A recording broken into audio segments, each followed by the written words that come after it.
ఓం శ్రీ గణేశాయ నమః. ఓం శ్రీ సరస్వత్యై నమః. ఓం శ్రీ గురుభ్యో నమః. 5వ అధ్యాయం ప్రారంభం. ప్రస్తావన. శ్రీగురుని మహిమ విని భక్తి కలిగి ఆయన మహిమ గురించి చింతన చేస్తూ ఆయన దర్శనం కోసం తపిస్తున్న నామధారకుడికి మొదట స్వప్న దర్శనము, తర్వాత అవధూత ప్రత్యక్ష దర్శనము కలుగుతాయి. ఇది నిర్దిష్టమైన పద్ధతి. రాజు, సుమతి కూడా దత్తమహిమ తెలిసి ఆయన భక్తులై అతిథులను ఆయన రూపంగా భావించి సేవిస్తుండగా స్వామి భిక్షు రూపంలో మొదట దర్శనమిచ్చి అనుగ్రహిస్తారు. తపస్వి అయిన అత్రి మహర్షికి కూడా దత్తస్వామి మొదట ధ్యానంలో దర్శనమిచ్చి అటు తర్వాతనే మానవాకృతిలో అతిథులుగా ఆశ్రమానికి వచ్చినట్లు 16 దత్తావతారాల వృత్తాంతంలో దత్త భాగవతంలో ఉన్నది. ఆధునిక యుగంలో కూడా శ్రీ వాసుదేవానంద సరస్వతి స్వామి అనుభవం అలానే ఉన్నది. శ్రీ సాయిబాబా, అక్కలకోట స్వామి చరిత్రలో కూడా శ్రీ గురు చరిత్ర, శ్రీ గురుగీత పారాయణ చేసే ఈ అందరికో మొదట ఆ మహినీయులు స్వప్న దర్శనమిచ్చి అటు తరువాత వారికి ప్రత్యక్ష దర్శనం లభించడం చూడవచ్చు. పారాయణ వలన ముముక్షత్వము, దైవీ సంపద, సద్గురు దర్శనాభిలాష మొదట తీవ్రతరమై సేవించుకోగల సంస్కారం కూడా హృదయానికి కలుగుతుంది. ఈ నిర్దిష్టమైన పద్ధతి విడిచి మనకై మనమే సద్గురు కోసం అన్వేషిస్తే కలి వైపరీత్యం వలన కపట సద్గురుల బారిన పడడం తథ్యం. ఒక మహనీయుడు చెప్పినట్లు మనం అగ్నులం కనుక మన నిర్ణయం ఆ విషయంలో కూడా లోపభూయిష్టంగా ఉండి తీరుతుంది. దత్తానుగ్రహం నామధారక శర్మకు సిద్ధుని దర్శనంగా మాత్రమే కాక ఆయన నిత్యము చదువుకునే శ్రీ గురు చరిత్ర గ్రంథ రూపంలోనూ అందుండి గురులీలలు శ్రవణం చేసే భాగ్యంగానూ లభించింది. ప్రత్యక్షంగా శ్రీగురుని సేవించిన సిద్ధుడు రాసినది గనుక ఆ గ్రంథం యథార్థంగా దాని రూపంలో పారాయణ సమయంలో సిద్ధుడే మనకు చెప్పినట్లవుతుంది. కనుక తగిన శ్రద్ధతో పారాయణ చేయాలి. కథారంభం. నామధారకుడు మహానుభావ,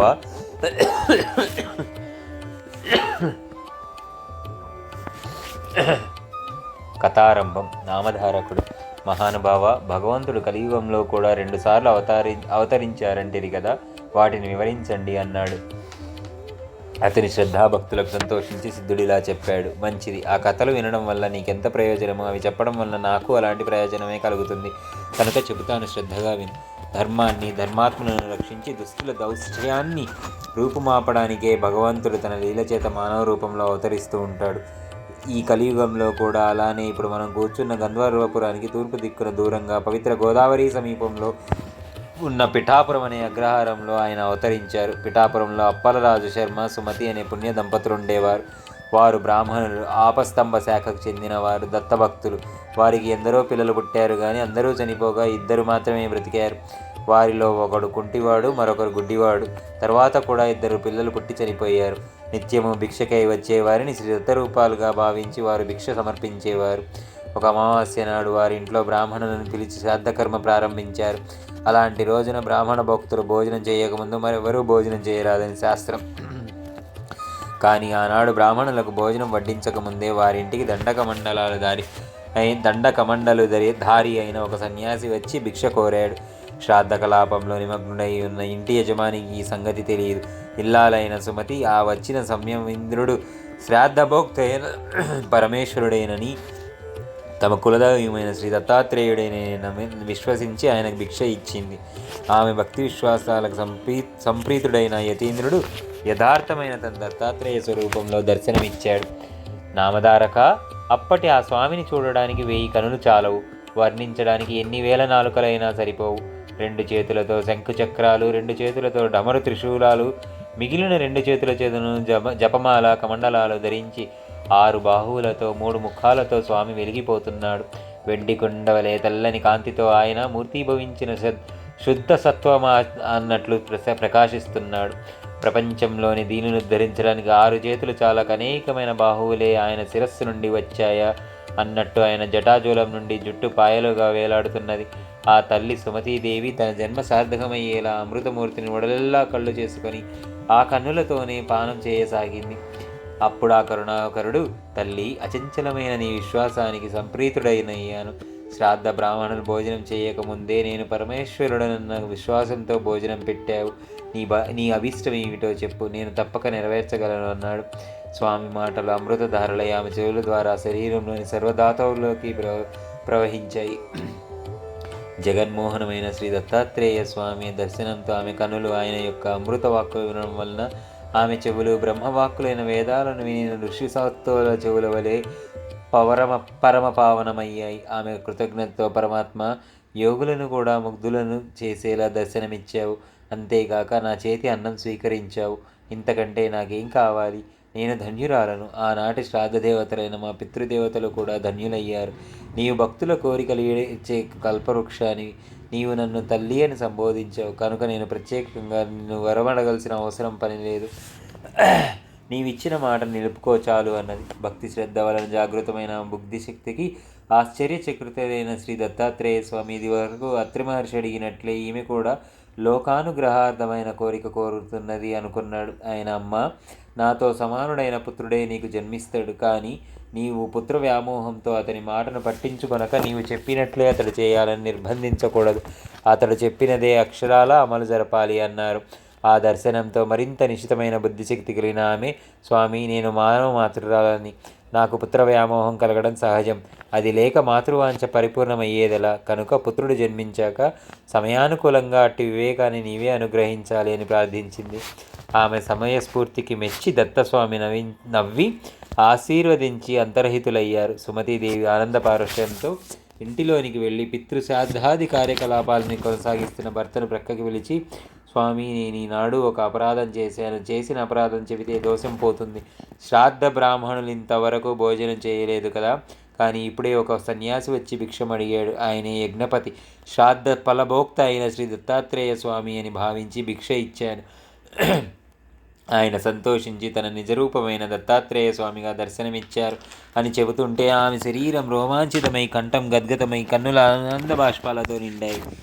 ఆ మాటలు విన్న రాజు శర్మ ఆమె ముఖంతో తాండవిస్తున్న ఆనంద పారవస్యానికి ఆశ్చర్యచకితుడై సంతోషంతో, సాధ్వి, మనం బ్రాహ్మణులకు భోజనం పెట్టి ఆ తర్వాత ఆ శ్రాద్ధకర్మను యజ్ఞభోక్త అయిన విష్ణువుకే కదా అర్పిస్తాము.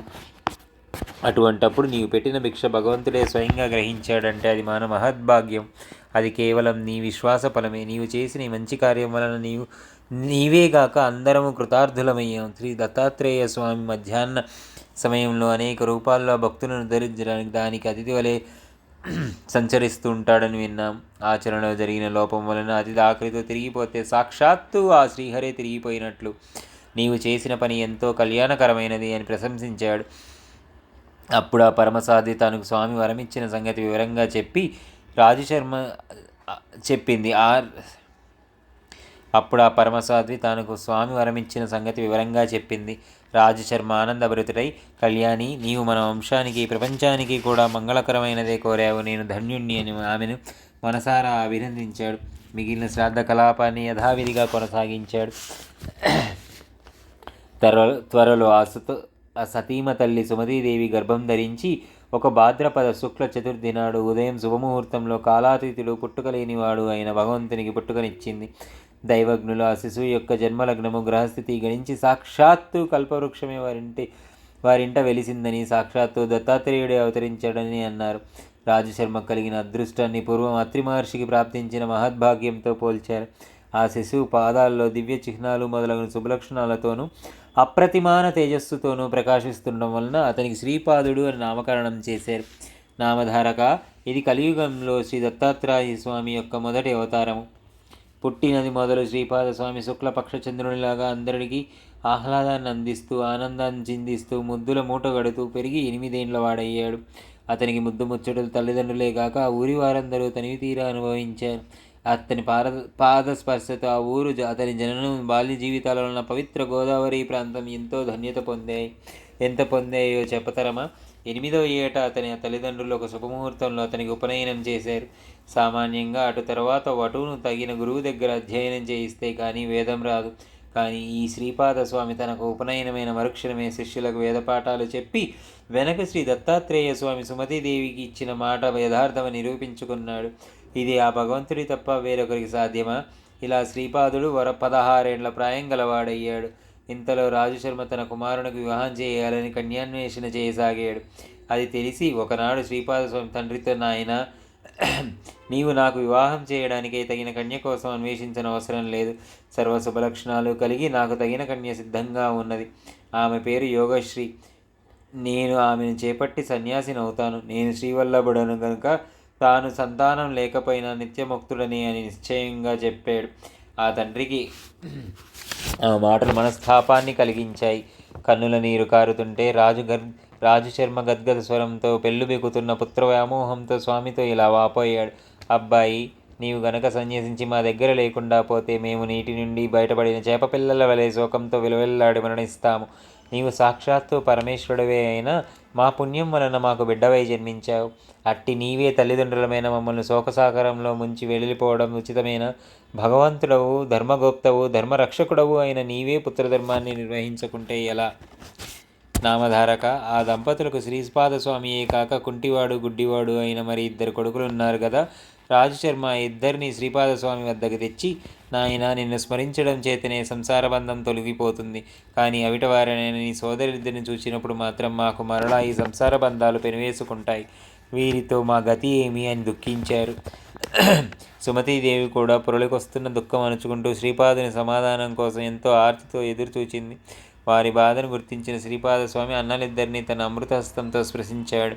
సంజీవని స్పర్శ చేత చనిపోయిన వారికి ప్రాణం వచ్చినట్లు స్వామి స్పర్శ చేత తక్షణమే వారిద్దరూ పాదనేత్రవంతులై సుందర సుకుమారమైన రూపాలతో ప్రకాశింపసాగారు. సర్వతంత్ర స్వతంత్రుడు, సకల జగన్నియామకుడు అయిన భగవంతుని మహిమకు సాధ్యాసాధ్యాలు లేవు. ఈ అద్భుత సన్నివేశం కనులారా చూచి నా తల్లిదండ్రులకు శ్రీపాదుడు కేవలం తమ పుత్రుడన్న భ్రాంతి పటాపంచలయ్యింది.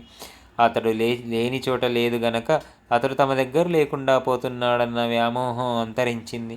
ఈ ప్రపంచమంతా తన సంతానమే నా ప్రభువును తమ పుత్రుడని భ్రమించి ఇంట కనిపెట్టుకోవడం అపరాధమని తోచి సుమతీదేవి స్వామిని ఇలా ప్రార్థించింది. ప్రభు, నీ మాయ చేత నీవు నా పుత్రుడవని భ్రమించాను. నీకు పాలిచ్చి పెంచడం వల్ల నీవు సర్వలోకాలను పాలించే జగన్మాతకు ప్రభువునన్న సంగతి మరచాను. అనంతకోటి బ్రహ్మాండాలు నీ అందే ఇమిడి ఉన్నాయి.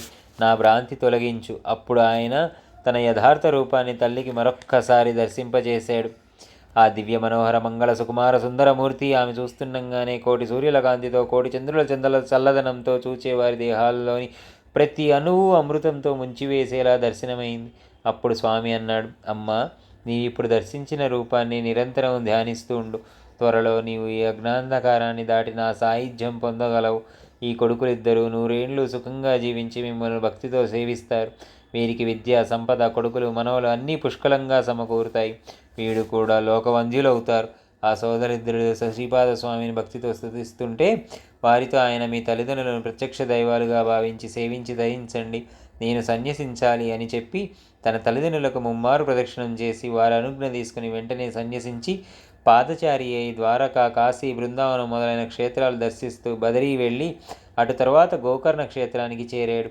అక్కడ మహాబలేశ్వర లింగ రూపంలో సాక్షాత్తు శంకరుడై నివసిస్తుంటాడు. ఆ లింగాన్ని ప్రతిష్ఠించిన వారు గణేశ్వరుడు. ఆ క్షేత్రం సజ్జనులకు నెలవు. అందువలనే ఆ క్షేత్రాన్ని సజ్జనులను ధరించడానికే శ్రీపాదస్వామి అక్కడికి వెళ్ళారు అని సిద్ధుడు చెప్పారు. శ్రీదత్తాయ గురవే నమ. శ్రీపాద శ్రీవల్లభాయ నమ. శ్రీ నృసింహ సరస్వత్యే నమ. 5వ అధ్యాయం సంపూర్ణం.